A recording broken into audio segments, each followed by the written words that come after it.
guys, so today I wanted to do a review on The Fault in Our Stars by John Green. I did want to go ahead and mention that I did not cry in this book, which I thought it was very sad. It is a sad book, but I'm not a big crier with books or movies or anything. I've never been one that's been like super like emotionally like crying because of a story. I don't know what it is, but I just never have been that way. But I really did like the story, and I was very sad, and it did kind of hurt my heart to read through, especially towards like the middle of the book. But I wanted to do a review on it because I finally finished it last night and have it out of the way. It's been on my to-read list for a while, so I thought I would go ahead and share with you guys a review. Before I get into an actual review, I did want to talk a little bit about the cover art. I'm a huge fan of cover art. I thought I would take a moment to talk about this. If you caught my last video, I did a June book haul where I featured this book, and I did talk about the cover, but I wanted to mention to you guys that I do have the limited edition collector's edition version from Barnes & Noble, and I chose this one because it is a gray color versus the blue, and I just thought it was a little bit different of a look and kind of feel from the other one, and I just really liked it. I had never seen the gray, and I was drawn to it. It's almost like a shiny kind of metallic, and then I think everything else is the same as the other one, so I really like this, and it was limited edition, and I think still is available, so I will link it below if you're curious to check it out. But I really like it. I just think it's a cool, different kind of look for the book. Okay, so getting into the actual book review, I'm going to start off with a little plot analysis kind of synopsis to show you guys basically what the book's about, and then I'll kind of go into more character development and my opinion of what I thought. So basically this book is a kind of relationship development between the two characters of Hazel Grace Lancaster and Augustus Waters, and both of these individuals have or are currently battling cancer within the novel. So they meet at a support group kind of session that is made for cancer patients to kind of cope and deal with their diagnosis, and they both have a friend named Isaac who is at the session. So Augustus is friends with Isaac, and he came to support him, whereas Hazel met Isaac through the support group and is kind of made friends with him. So Augustus and Hazel meet there, and they start bonding and kind of hanging out and developing a relationship together, which I really like because I find that it's a different spin on a traditional teenage romance, because obviously they're both kind of involved in the cancer and are dealing with a little bit of a different life and way of living than normal teenagers are. So I like that it's a very different kind of unexpected book plot, at least for me. I don't read a lot of books about cancer. I know that Jodi Picoult does a lot, but I'm not a super emotional person in terms of being drawn to sad books. I tend to avoid sad books quite often just because I don't like to cry. I don't like sad things. They make me really depressed, but I had to read this because I was really looking forward to it, and I knew that it was a great book. So that's basically the overall generalization of the book. It's based just upon the two characters and their relationship while dealing with cancer, and it has a lot of other just kind of aspects to the relationship that I really like. So I'm going to start off with characters now and talk about Hazel and Augustus. I really liked both of their characters in the way that John Green developed them.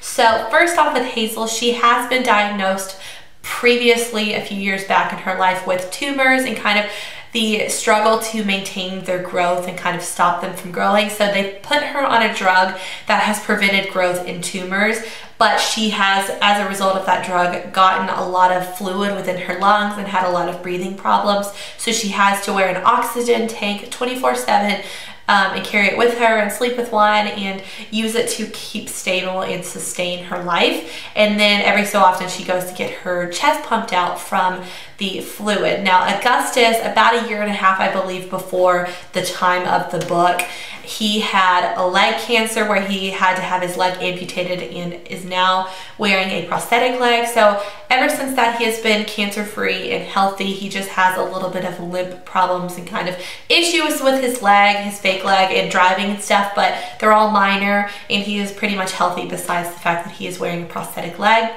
So the two characters themselves are quite interesting. Hazel has been described as having short, kind of auburny brown, choppy hair, I believe, like very short. So she reminds me a little bit of a pixie because they say she's very small and petite. And then Augustus is that really, really hot, sexy boy that we all want. That is like really, really cute. They describe him as being very muscular with auburny brown hair, just that really kind of heartwarming, crooked smile that everybody wants. But he's also very, very intelligent and smart, and I feel like is the best of both worlds when it comes to a boy, because he's got the looks going on, but he also has the personality and the smarts, which for me is definitely the best of both worlds.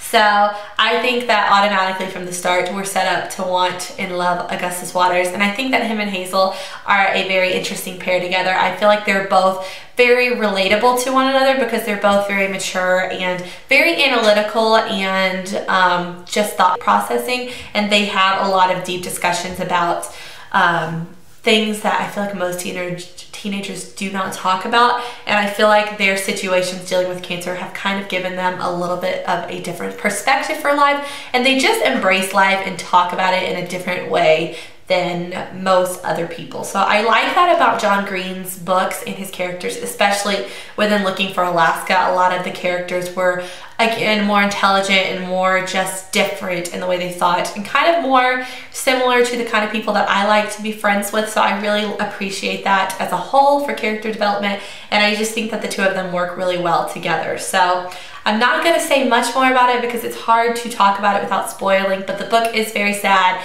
Obviously, it discusses a lot of the cancer aspects that they have and just a lot about that. They do also bond over a book called An Imperial Affliction by Peter Van Houten, I believe is how it's pronounced, which is Hazel's favorite book within the book, and she shares it with Augustus, and then he reads it and learns to love it, and they discuss that a lot and just the various happenings of the book, which is very similar to their own situations because the book within this book is about cancer and a patient and all kinds of stuff. So they relate on that, and then they try to meet the author and have some different kind of adventures within the book that I think just help shape their relationship and the overall kind of theme and setup of the plot. So I really like this book. I will say that I was not as in love with it as I was hoping I would be, and I hate to say that because I don't want to disappoint anybody, but I was really, really hoping that I would just absolutely fall in love with it and it would be my best favorite book ever. But sadly, I wouldn't say that in comparison to some other books that I find similar to this type of book, like 13 Reasons Why by Jay Asher or The Perks of Being a Wallflower by Stephen Chbosky.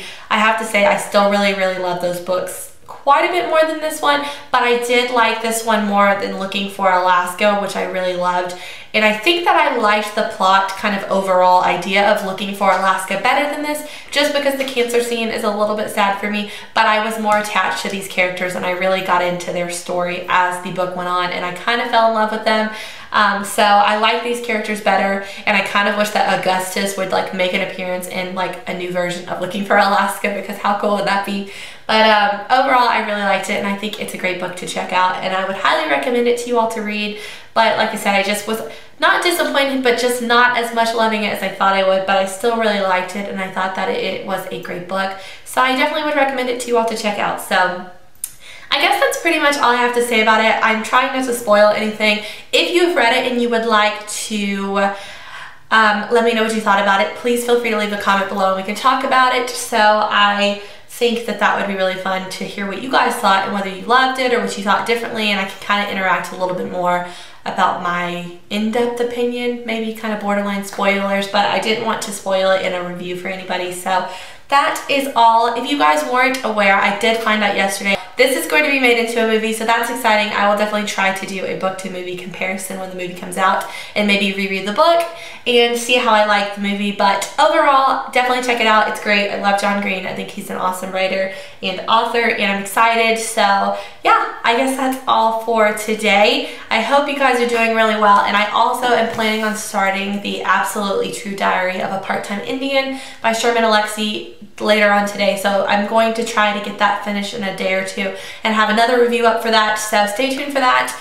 And yeah, I will talk to you all next time. Bye.